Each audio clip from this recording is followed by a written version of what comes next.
One of the problems of writing and working and looking at the internet is that it's very hard to separate fashion from deep change. And so to start helping that, I want to take us back to 1835.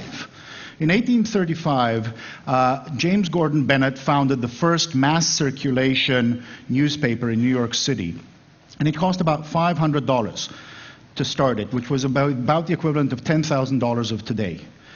By 15 years later, by 1850, doing the same thing, starting what was experienced as a mass circulation daily paper, would come to cost $2.5 million. 10,000, $2.5 million, 15 years. That's the critical change that is being inverted by the net. And that's what I want to talk about today, and how that relates to the emergence of social production. Starting with newspapers, what we saw was high cost as an initial requirement for making information, knowledge, and culture, which led to a stark bifurcation between producers who had to be able to raise financial capital just like any other industrial organization, and passive consumers that could choose from a certain set of things that this industrial model could produce. Now, the term information society, information economy, for a very long time has been used as the thing that comes after the industrial revolution. But in fact, for purposes of understanding what's happening today, that's wrong. Because for 150 years, we've had an information economy. It's just been industrial, which means those who were producing had to have a way of raising money to pay those $2.5 million and later more for the telegraph and the radio transmitter and the television and eventually the mainframe. And that meant they were market-based or they were government-owned, depending on what kind of system they were in. And this characterized and anchored the way information and knowledge were produced for the next 150 years. Now, let me tell you a different story. Around June 2002, the world of supercomputers had a bombshell. The Japanese had for the first time created the fastest supercomputer, the NEC Earth simulator, taking the primary from the US. And about 2 years later, this, by the way, is measuring the trillion floating point operations per second that the computer is capable of running. Sigh of relief, IBM Gene Blue has just edged ahead of the NEC Earth simulator. All of this completely ignores the fact that throughout this period, there's another supercomputer running in the world, SETI at home, 4.5 million users around the world, contributing their leftover computer cycles whenever their computer isn't working by running a screensaver, and together sharing their resources to create a massive supercomputer that NASA harnesses to analyze the data coming from radio telescopes. What this picture suggests to us is that we've got a radical change in the way information production and exchange is capitalized. Not that it's become less capital intensive, that there's less money that's required, but that the ownership of this capital, the way the capitalization happens, is radically distributed. Each of us in these advanced economies has one of these, or something rather like it, a computer. They're not radically different from routers inside the middle of the network. And computation, storage, and communications capacity are in the hands of practically every connected person. And these are the basic physical capital means necessary for producing information, knowledge, and culture, in the hands of something like 600 million to 1 billion people around the planet. What this means is that for the first time since the Industrial Revolution, the most important means, the most important components of the core economic activities, remember we are in an information economy, of the most advanced economies, and there more than anywhere else, are in the hands of the population at large. This is completely different than what we've seen since the Industrial Revolution. So we've got communications and computation capacity in the hands of the entire population, and we've got human creativity, human wisdom, human experience, the other major experience, the other major input, which unlike simple labor, stand here turning this lever all day long, is not something that's the same or fungible among people. Any one of you who has taken someone else's job or tried to give yours to someone else, no matter how detailed the manual, you cannot transmit what you know, what you will intuit under a certain set of circumstances. In that, we're unique, and each of us holds this critical input into production as we hold this machine. What's the effect of this? So the story that most people know is the story of free or open source software. This is market share of Apache web server, one of the critical applications in web-based communications. In 1995, two groups of people said, wow, this is really important, the web. We need a much better web server. One was a motley collection of volunteers who just decided, you know, we really need this, we should write one, and what are we going to do with what well, we're going to share it and other people will be able to develop it. The other was Microsoft.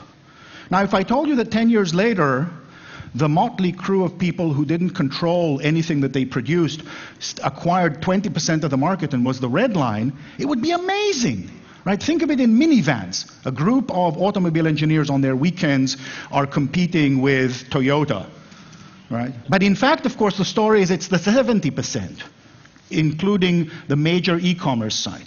70% of a critical application on which web-based communications and applications work is produced in this form in direct competition with Microsoft, not in a side issue, in a central strategic decision to try to capture a component of the net. Software has done this in a way that's been very visible because it's measurable. But the thing to see is that this actually happens throughout the web. So NASA at some point did an experiment where they took images of Mars that they were mapping, and they said, instead of having 3 or 4 fully trained PhDs doing this all the time, let's break it up into small components, put it up on the web, and see if people using a very simple interface will actually spend 5 minutes here, 10 minutes there, clicking. After 6 months, 85,000 people used this to generate mapping at a faster rate than the images were coming in, which was, quote, practically indistinguishable from the markings of a fully trained PhD once you showed it to a number of people and computed the average. Now, if you have a little girl and she goes and writes to her, well, not so little, medium little, tries to do research on Barbie, and she'll come to Encarta, one of the main online encyclopedias, this is what she'll find out about Barbie. This is it. There's nothing more to the definition, including manufacturers, plural, now more commonly produce ethnically diverse dolls like this black Barbie, which is vastly better than what she'll find in the encyclopedia.com, which is Barbie Klaus. On the other hand, if they go to Wikipedia, they'll find a genuine article, and I won't talk a lot about Wikipedia because Jimmy Wales is here, but roughly equivalent to what you would find in the Britannica, differently written, including the controversies over body image and commercialization, the claims about the way in which she's a good role model, etc.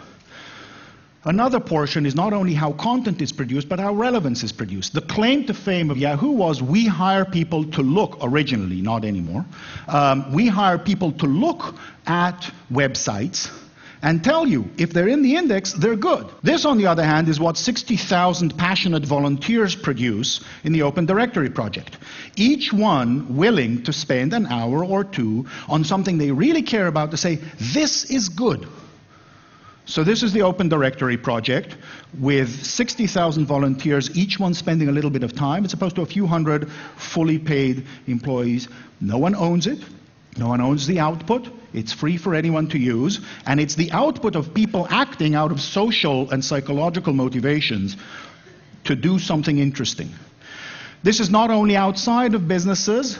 When you think of what is the critical innovation of Google, the critical innovation is outsourcing the one most important thing, the decision about what's relevant, to the community of the web as a whole, doing whatever they want to do. So PageRank, the critical innovation here is, instead of our engineers or our people saying which is the most relevant, we're going to go out and count what you, people out there on the web, for whatever reason, vanity, pleasure, produced links and tied to each other, we're going to count those and count them up. And again, here you see Barbie.com, but also very quickly, Adios Barbie.com, the body image for every site, a contested cultural object, which you won't find anywhere soon on Overture, which is the classic market-based mechanism. Whoever pays the most is highest on the list. So all of that is in the creation of content, of relevance, basic human expression.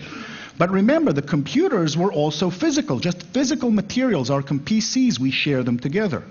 We also see this in wireless. It used to be wireless was one person owned the license, they transmitted in an area, and it had to be decided whether they'd be licensed or based on property. What we're seeing now is that computers and radios are becoming so sophisticated that we're developing algorithms to let people own machines like Wi-Fi devices and overlay them with a sharing protocol that would allow a community like this to build its own wireless broadband network, simply from the simple principle: when I'm listening, when I'm not using, I can help you transfer your messages. And when you're not using, you'll help me transfer yours. And this is not an idealized version. These are working models that, at least in some places in the United States, are being implemented, at least for public security. If in 1999 I told you, let's build a data storage and retrieval system. It's got to store terabytes. It's got to be available 24 hours a day, 7 days a week. Got to be available from anywhere in the world. It has to support over 100 million users at any given moment. It's got to be robust to attack, including closing the main index, injecting malicious files, armed seizure of some major nodes. So that would take years. It would take millions. But of course, what I'm describing is P2P file sharing. Right? We always think of it as just stealing music, but fundamentally, it's a distributed data storage and retrieval system where people, for very obvious reasons, are willing to share their bandwidth and their storage to create something. So essentially what we're seeing is the emergence of a fourth transactional framework. It used to be that there were two primary dimensions along which you could divide things. They could be market-based or non-market-based. They could be decentralized or centralized. The price system was a market-based and decentralized system. If things worked better because you actually had somebody organizing them, you had firms if you wanted to be in the market, or you had governments or sometimes larger nonprofits in the non-market. It was too expensive to have decentralized social production, to have decentralized action in society that was not about society itself, that was in fact economic.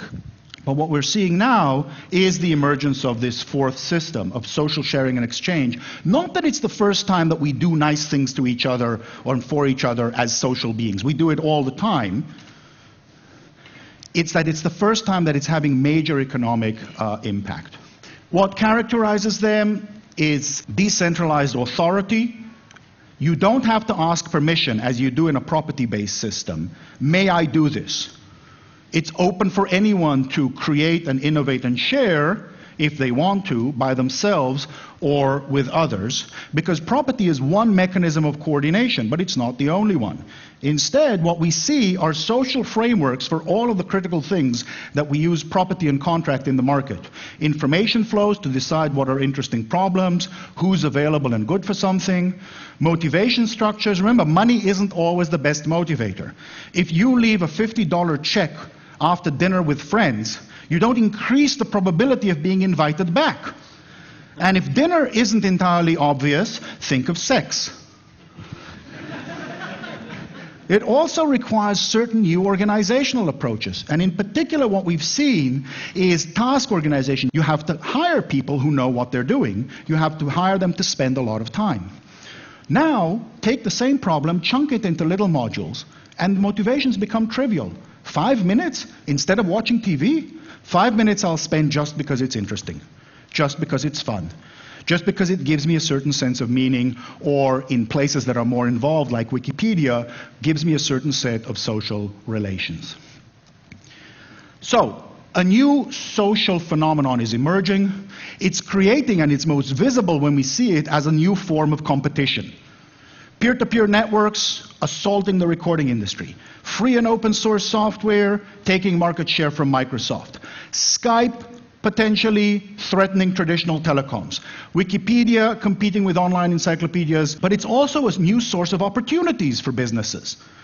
As you see a new set of social relations and behaviors emerging, you have new opportunities. Some of them are tool makers. Instead of building well-behaved appliances, things that you know what they'll do in advance, you begin to build more open tools. There's a new set of values, a new set of things people value.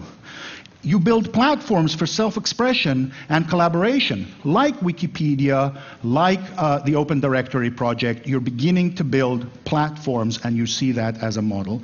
And you see surfers, people who see this happening and in some sense build it into a supply chain, which is a very curious one, right? You have a belief, stuff will flow out of connected human beings, that'll give me something I can use, and I'm going to contract with someone. I will deliver something based on what happens. It's very scary. That's what Google does, essentially. That's what IBM does in software services, and they've done reasonably well. So, social production is a real fact, not a fad. It is the critical long-term shift caused by the internet. Social relations and exchange become significantly more important than they ever were as an economic phenomenon. In some contexts, it's even more efficient because of the quality of the information, the ability to find the best person, the lower transaction costs. It's sustainable and growing fast, but, and this is the dark lining, it is threatened by, in the same way that it threatens, the incumbent industrial systems. So next time you open the paper and you see an intellectual property decision, a telecoms decision, it's not about something small and technical. It is about the future of the freedom to be as social beings with each other and the way information, knowledge, and culture will be produced.